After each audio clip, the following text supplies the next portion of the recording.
الطاہرین المعصومین اما بعد فقد قال رسول اللہ صلی اللہ علیہ وآلہ وسلم الدعاء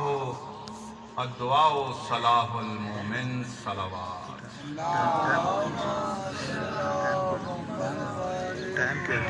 بس چند منٹ کی میں میری بھی والدہ ہیں جن کی وفات ہوئی ہے، بڑا ان سے ایک روحانی ہمارا، میں اپنی حاضری کے لیے کوئی تقریر نہیں۔ رسول خدا فرماتے ہیں کہ الدعاء صلاح المومن، مومن کا جو اسلحہ ہے وہ اس کی دعا ہوتی ہے۔ ماشاءاللہ۔ یا رسول اللہ، یہاں تو بڑی ترقی ہو گئی، تلواریں گئیں، اب بندوقیں آ گئیں۔ فرمایا نہیں، جو مومن ہے، جو امیر المومنین کا ماننے والا ہے، وہ اس مقام پر ہوتا ہے کہ اس کی جو دعا ہے وہ اس کا اسلحہ ہے۔ ماشاءاللہ۔ وہ باقی اسلحے تو مس ہو سکتے ہیں، یہی کہتے ہیں نا، مس ہو سکتے ہیں۔ بندوق جو ہے وہ، تلوار مس ہو سکتی ہے، گولی مس ہو سکتی ہے، لیکن یہ جو مومن کی دعا ہے یہ مس نہیں ہو سکتی۔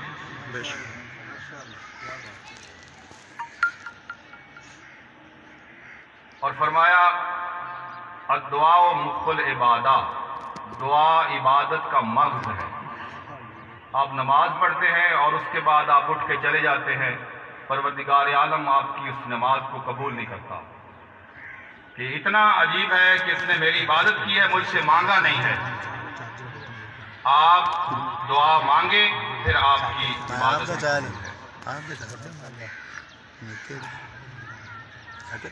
لیکن کیا وجہ ہے کہ ہم دعائیں بھی مانگ رہے ہیں، قبول بھی نہیں ہو رہی ہیں؟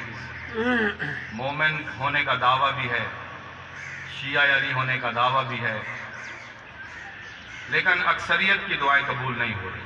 ایسے بندگان خدا ہیں جن کی دعائیں قبول ہوتی ہیں، اس کی بھی وجوہات ہیں، بس دو چار میں عرض کروں۔ بی اے کا سلیبس پڑھ لیں اسلامیات کا، اس میں یہ حدیث موجود ہے، ہم نے اپنے ٹائم میں پڑھی تھی، میں یہاں شیئر کروں گا۔ ایک شخص ہے جس نے سر میں خاک ڈالی ہوئی ہے، حدیث ہے، گریبان چاک کیا ہوا ہے، ریت پر بیٹھا ہے، روئے جا رہا ہے، اتنا رویا ہے کہ ریت جو ہے وہ پانی بن گئی ہے۔ اللہ کے خوف سے، اللہ کے ڈر سے اتنا رو رہا ہے کہ وہ جو ریت ہے وہ پانی بن گئی ہے۔ نبی پاک فرماتے اس کی اس رونے کا اس کو کوئی فائدہ نہیں، اس کی کوئی دعا قبول نہیں۔ یا رسول اللہ، یہ کیسے ہو سکتا ہے؟ گریبان چاک ہے، سر میں خاک ہے، روئے جا رہا ہے تیرے خوف سے، اتنا رویا ہے۔ فرمایا اس کے جو یہ تمام چیزیں اپنی جگہ پہ ہیں، لیکن اس کے جو پیٹ میں رزق ہے وہ حرام ہے۔ کسی کا اس نے حق مار کے وہ کھانا کھایا ہوا۔ اب جس کا حق مارا ہے وہ تو اپنے اللہ کی بارگاہ میں اس نے بھی بڑی دعائیں مانگی ہیں، اور جو اس کے لباس، اس نے بہترین لباس پہنا ہوا ہے وہ بھی حرام پیسے سے ہے، یا اس نے درزی کے پیسے نہیں دیے ہوں گے، اس کی سلوائی نہیں دی ہوگی، وغیرہ وغیرہ۔ فرمایا آپ کی جو عبادت ہے، اس کی جو قبولیت ہے، ہم کہتے تو ہیں جی نماز پڑھے، نماز پڑھے، نماز پڑھے، 5 نمازیں ہیں، وضو کریں، نماز پڑھیں۔ آپ نمازیں جتنی مرضی پڑھ لیں، جب آپ کا رزق ہی حرام ہے، آپ کا لباس ہی حرام ہے، اس عبادت کا پھر آپ کو کیا فائدہ؟ جو شرائط عبادت ہے، جو ابتدائی شرائط ہے، اگر وہی پوری نہیں ہے، آپ کسی کا حق مار کے دھوکہ کر کے امام بارگاہ بنوا دیں، مسجد بنوا دیں، لوگ تو آپ کو واہ واہ کریں گے، لیکن حقیقت میں آپ تو جانتے ہیں کہ آپ نے وہ مال کہاں سے لیا ہے۔ تو مذہب اہل بیت ہے، امیر المومنین اس کے وارث ہیں، امام المتقین اس کے وارث ہیں۔ ایک واقعہ اور ملتا ہے، حضرت شہباز قلندر رحمۃ اللہ علیہ، اہل سنت اور اہل تشیع میرے بھائی موجود ہیں، اور ہم تو پیر و فقیروں کے، بزرگان دین کے، سادات کے ماننے والے ہیں۔ اس وقت کا ایک واقعہ ہے کہ حکمران نے بڑی کوشش کی کہ حضرت شہباز قلندر کو یہاں سے نکالا جائے۔ میں یہ واقعہ بیان کر رہا ہوں اپنے موضوع سے ریلیٹڈ، دعا کے حوالے سے۔